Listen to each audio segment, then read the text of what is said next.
ওদিকে কি যে হলো কে জানে। নায়েবকে দায়িত্ব বুঝিয়ে দিয়েও নিশ্চিত হওয়া যাচ্ছে না তো।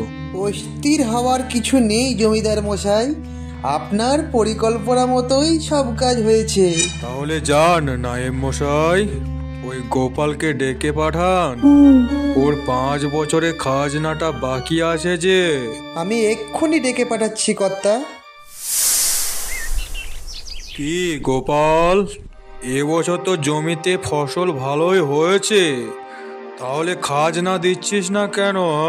হুজুর, অনাবৃষ্টির কারণে জমিতে চাষ হয়নি।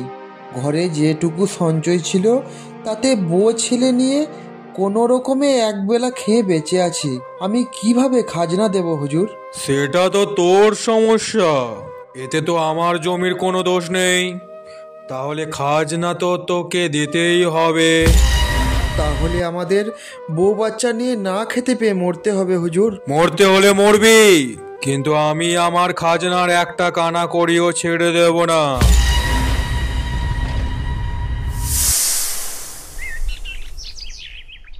জানিস কানাই, ভোলার মতো এক কৃষক জমিদারের খাজনা দিতে না পারায় জমিদার তার মাটির ঘর ভেঙে দিয়েছে। আমাদের জমিদার খুবই নিষ্ঠুর, তার মনে এতটুকু দয়া মায়া নেই।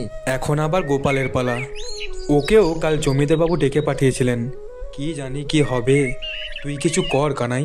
আচ্ছা বেশ বেশ, তুই আজ বিকালে সবাইকে মোড়ল মশাইয়ের কাছে আসতে বল, আমি ওখানে আসছি। আমাদের জমিদারের অত্যাচার গ্রামবাসীর ওপর দিন দিন বেড়েই চলেছে। হ্যাঁ মোড়ল মশাই, একে তো ঘরে খাবার চাল নেই, তারপর আবার নাকি খাজনা দিতে হবে। আগে কাল জমিদার লোকজন এসে খাজনার দায়ে ভোলার মাটির ঘর সব ভাঙচুর করেছে, এখন আবার গোপালের দিকে নজর। তাই আপনি কিছু একটা করুন মোড়ল মশাই। আচ্ছা গোপাল, জমিদার তোকে কি বলল? খাজনা না দিলে আমাকে গ্রাম ছাড়তে হবে। তাই আবার হয় নাকি? আমরা সেই বাপ ঠাকুরদার আমল থেকে এই গ্রামেই আছি।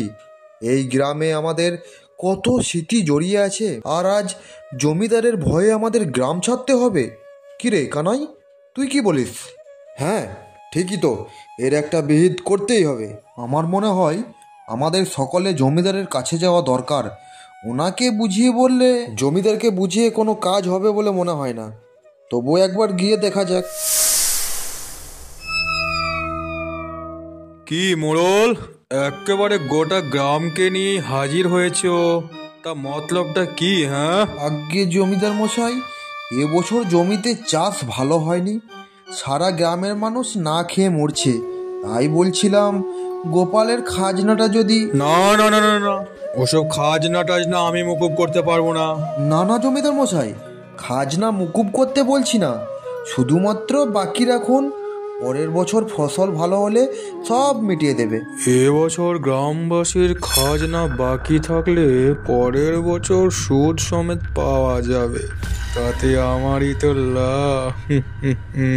আচ্ছা বেশ বেশ মোড়ল, তুমি যখন বলছো তখন এবছরের মতো খাজনা বাকি রাখছি, কিন্তু পরের বছর সুদ সমেত আমি কিন্তু সব বুঝে নেব। এখন যা, তোরা সব আসতে পারিস। জয় জয় জমিদার মশাইয়ের জয়, জয় জয় জমিদার মশাইয়ের জয়।